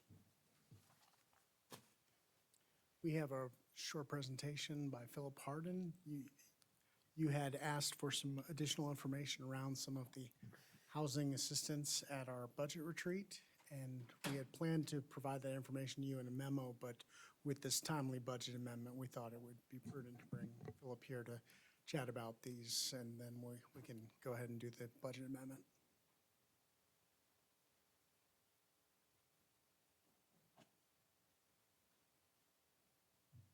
Good evening, Commissioners. I'll try to make this quick and just give you a little background of the housing programs that we've run so far. Because it does get a little confusing over time. So the first program we talk about is the Community Development Block Grant, which we are still running. We received that money, I think, in August of 2021 and have 30 months or until January 2024 to spend. We've served about 182 families so far. We have a little over 360,000 of those dollars left. There was about 825,000 service dollars. We're using primarily that money to do mortgages, and just a reminder, we can serve everyone in Buncombe County unless you live inside the city limits of Asheville with those dollars. And that was a stipulation of receiving that money. Emergency Rental Assistance 1. These are dollars that we got directly from U.S. Treasury.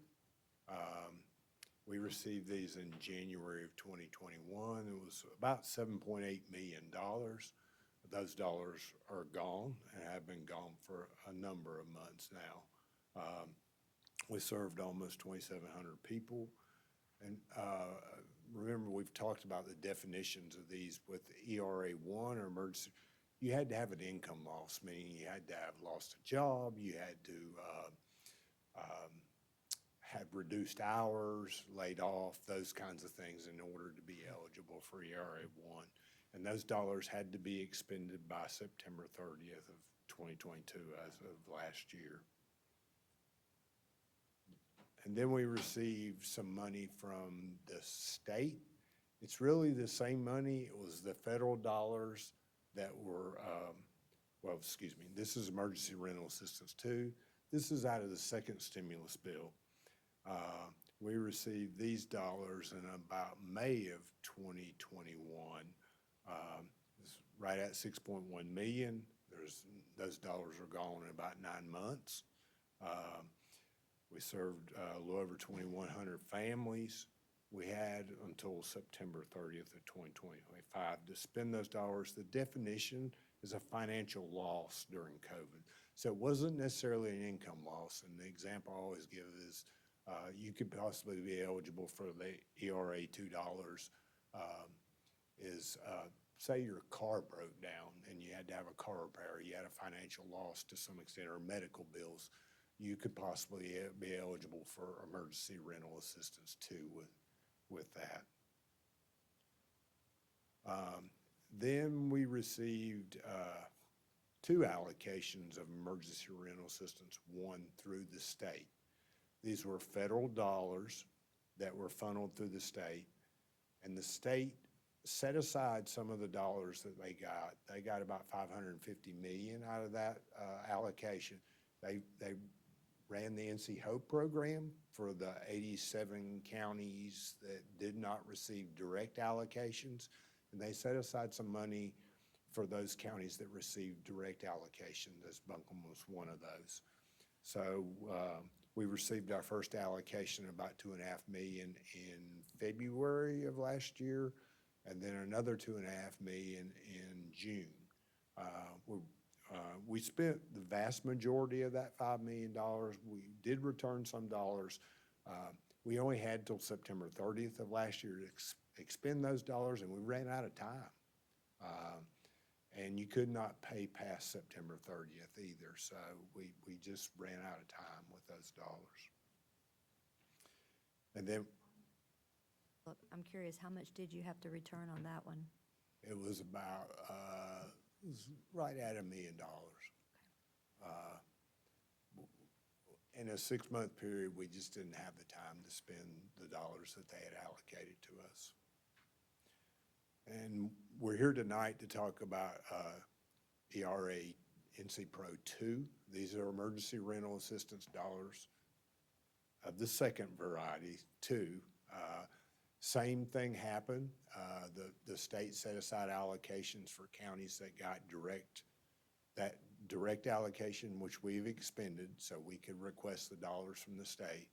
And it's right at $7.9 million that are available. Once again, all you have to have is a financial hardship during COVID. We have until September 30th, 2025 to expend those dollars. My anticipation is we probably can spend that in about 15 months. And we've not taken any applications since we ran out of ERA 1 at the beginning of September. So we've not provided any rental assistance to our residents since that point. This will allow us to restart the program.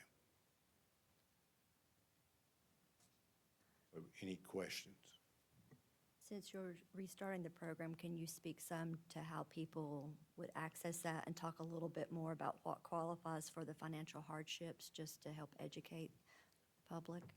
Yes, we're working with county communications. We've got a press release getting ready to go out. If the budget amendment is approved, and we will do that with flyers and work with county communications staff to get that word out. Our hope would be if the budget amendment's approved that we would start taking applications again tomorrow. We have had a number of people who have just been kind of waiting for us. We kind of knew these dollars sat there, so I mean, people have been calling almost on a weekly basis to say, have you received the dollars yet? And we still have some applications that we weren't able to serve at the end of September because we ran out of time and we ran out of money and couldn't spend the money past September 30th. So we can serve those applications also.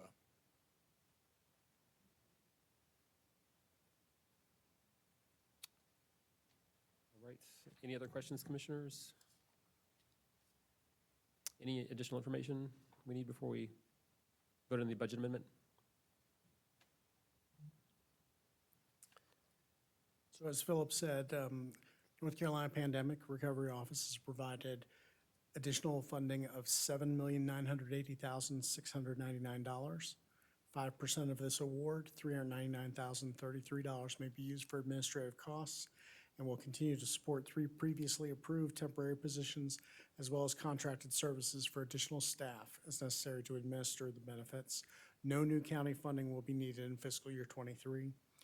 And these funds do expire in September 2025, but we expect to expend them before that time. All right. Is there a motion to approve the budget amendment? I'll make a motion to approve the budget amendment and extend the 3 grant-funded positions as long as the funding is available. Second. All in favor, say aye. Aye. Any opposed? All right, thank you. Thank you. All right, commissioners, we have some board appointments, and the first is the Juvenile Crime Prevention Council.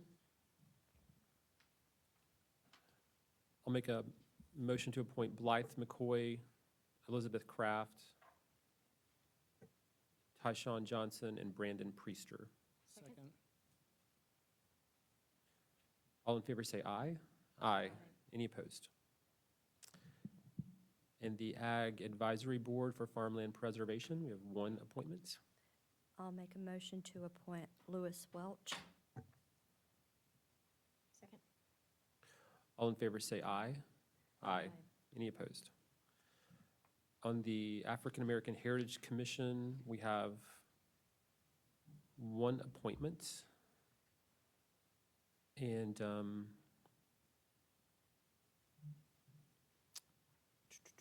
there's a recommendation on Tyshawn Johnson, who was also just appointed to the JCC, Juvenile Crime Prevention Council. But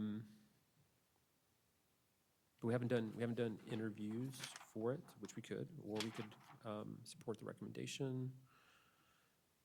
Any comments or thoughts from commission on this one?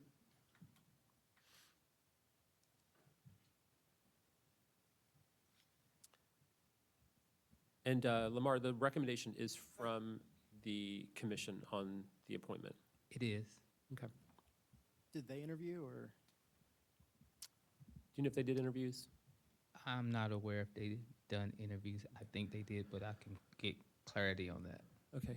And the county doesn't have a policy limiting participation on two advisory boards simultaneously, I don't think. Is that correct? You're correct. Okay. I'll make a motion to appoint Tyshawn Johnson. Second. All in favor say aye. Aye. Any opposed? All right, the Justice Resource Advisory Council. If I may, can we possibly add Martin Moore to this?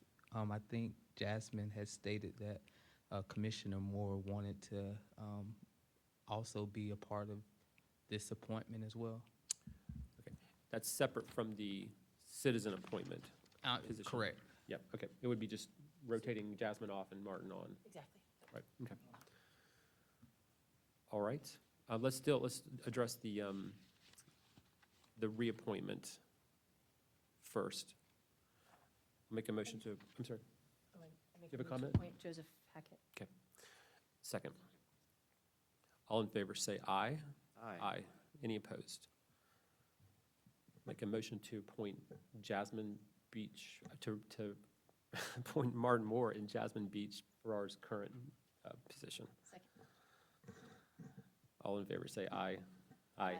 Any opposed? Okay. Environmental and Energy Stewardship Subcommittee. There's one appointment. I'll make a motion to appoint Christopher Link. Second. All in favor say aye. Aye. Any opposed? All right, on the Historic Resources Commission, there's three open positions. There's 4 applicants, and there were interviews conducted today. And so, and I talked to, I tried to speak with everybody. I don't know if I got to everyone, but I think there was some question about whether to fill 2 or 3. My feedback I heard is I think the majority of the commissioners do want to fill all 3 of the positions at the meeting this evening. Right. So I think what we'll do is just, let's just go down the line, and I guess each commissioner should identify the 3 candidates that they're, or up to 3 candidates that they're most supportive of. Terry asked me, well, if there's 2 I really supported the most, could I just vote for those 2? I don't know that we have any specific protocols around that, but I guess I would say that's okay with me. Does anybody have any objections about that? We have 3 positions, so you could vote for up to 3 people, or if there's 2 that you really feel most strongly about, you wanted to vote for those 2, or even 1, I guess that's okay. Whichever 3 candidates get named the most would be those that are appointed. Does that all sound okay as a process? Okay. Well, I'll start over on Martin's side, and folks, commissioners can identify 1, 2, or 3 people. All right, no pressure. And Lamar, are you ready? And let's don't go too fast, because this will be a little complicated to track. So just, yeah, go ahead. I was particularly impressed by Annie McDonald and Leslie Carey. Yes, Leslie Carey and Annie McDonald. Leslie Carey, Christopher German, Andy McDonald. Leslie Carey, Christopher German, Annie McDonald. Also Leslie Carey, Annie McDonald, and Christopher German. Carey, German, and McDonald. Leslie Carey and Annie McDonald. Okay. All right, I think Leslie Carey, Christopher German, and Annie McDonald will be appointed. Is that consistent with what you heard, Lamar? That is correct. Okay. All right, we appreciate everyone who applied. Those are all the boards and commissions. Any other boards and commission items that you need to share for us, Lamar? We talked last meeting about scheduling interviews for the reparations commission on the 17th. I just want to confirm that that is okay. There's also a request for us to interview for the Strategic Partnership Grants Committee, as well as Woodfin Water District Board. I think there was a conversation last week about that as well. So we have quite a few potential interviews coming up. So There is some time sensitivity on the Woodfin Water Board position, so I think we're already advertising for it. So I think our goal would be to make that appointment at the next, there's actually 2 appointments, right? Make 2 appointments at the next meeting. it's only one. It's for just the one, Wood- okay, there's yes. one vacancy. Yes, Right, and okay. just to give a little background, somebody is resigning from that board of trustees, but that person is appointed through an election. But we have, by statute, we have to make that appointment until the next election, which is November of 2023. So there will be a person that gets that seat during the election. Got it. All right, and so Lamar, you're suggesting that we do interviews on Tuesday, the 17th, before our meetings Yes. Right now, at 1 o'clock? I've got 1 o'clock on my calendar. Is that what you talked about last time? we didn't specifically have a time. There was still questions about what time we wanted to do that. I will say that right now we have 8 applicants for the Community Reparations Commission, and we have for strategic partnership, if that is an option to do that, we have 7, and then we have 2 applicants for the Woodfin Water District as well. So right now we're looking at potentially if everybody is available to interview, no less than 17. If we applicants. interviewed every single person for every board. Correct. How many positions are open on the Reparations Commission? It's 3. It's 2 appointment and 1 alternate. 2 appointments and 1 alternate. Excuse me, 1 appointment and 2 alternates. Sorry. 1 appointment, and we need to appoint 2 alternates. Yes, The 1 appointment could be an existing alternate, right? it could be. And that would have to be a city alternate because we don't have any alternates. That's why we're But trying. could we appoint a city alternate to that position? When we talked about that the last time, that was part of the discussion. The city had alternates that they had that weren't appointed and that are already part of the existing body. They are going to all of the meetings, so that was an option. When I send the applications to you, I will include the alternates that the city has that have not been appointed.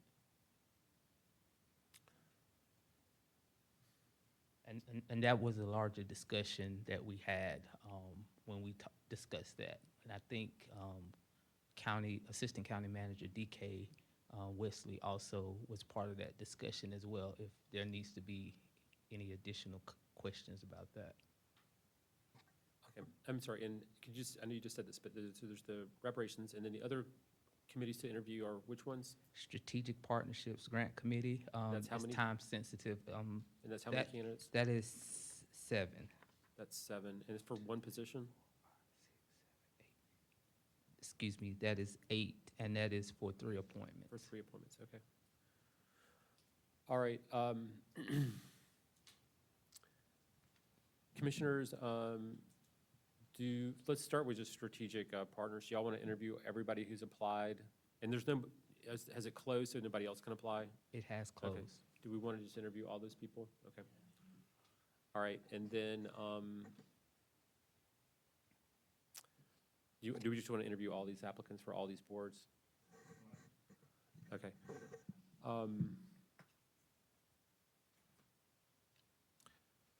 All right, why don't you, you don't have to do that right now, but are there any, because I think we might need to just like, Lamar might need to take some time to figure out just the math around like what time the interviews start in order to be done by 3 o'clock. So you want to just do that, and then you'll let us know what time the interviews will start? I will. Does anybody have any objection to starting at noon if we need to? We have a meeting with the, don't we have a meeting with the city that day? So we might have to look at that, but I would say don't worry about that for right now. Just, why don't you figure out what time the interviews need to start and let us know, and we'll figure out whatever we need to do. All right, thank you. Okay.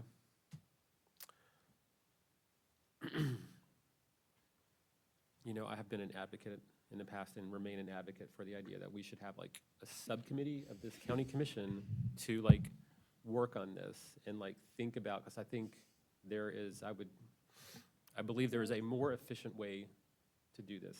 And I think this is like a case study of it right here. So, And anyway. I will argue with that as well, because we do have more interviews to do for another board, but I know we don't have the time to do it on the 17th, but going forward, we're going to have Land of Sky. We have a lot of applicants for the Land of Sky appointment. It's like 8 applicants that applied for that, for the economic development representative. And then we're going to have, just to give you more information, we're going to have to do interviews for the General Obligation Bonds Community Oversight Committee. So, yeah. So, anyway, if anybody else feels the same way, let me know. I think the idea that we're all spending all of our time doing all of that is not the best use of everyone's time. And as committee would do, and a committee would do it better than everyone doing it, right? Because like when, like the committees we have, like you can like drill into it and actually spend the time on it that it deserves instead of like the way it works right now. Yeah. Okay, I got one more. All right. Okay, that's all the items on our agenda. A couple of announcements. January 17th at 3 p.m., the County Commissioners will hold a briefing meeting at 200 College Street, room 326 in downtown Asheville. January 17th at 5 p.m., the County Commissioners will hold a regular meeting at 200 College Street, room 326 in downtown Asheville. Is there a need for a closed session? Yes, sir, Mr. Chairman. Commissioners, pursuant to General Statute 143, 31811A5, to discuss the price and other material terms of a potential real estate transaction, and under subsection A3 to legal matters to discuss with attorneys employed by the county in order to retain the attorney-client privilege. And we are looking for direction from the board. Is there a motion to go into closed session? All in favor say aye. Aye. The commissioners won't take any action when the closed session's over. We'll just adjourn the meeting. Give a sec.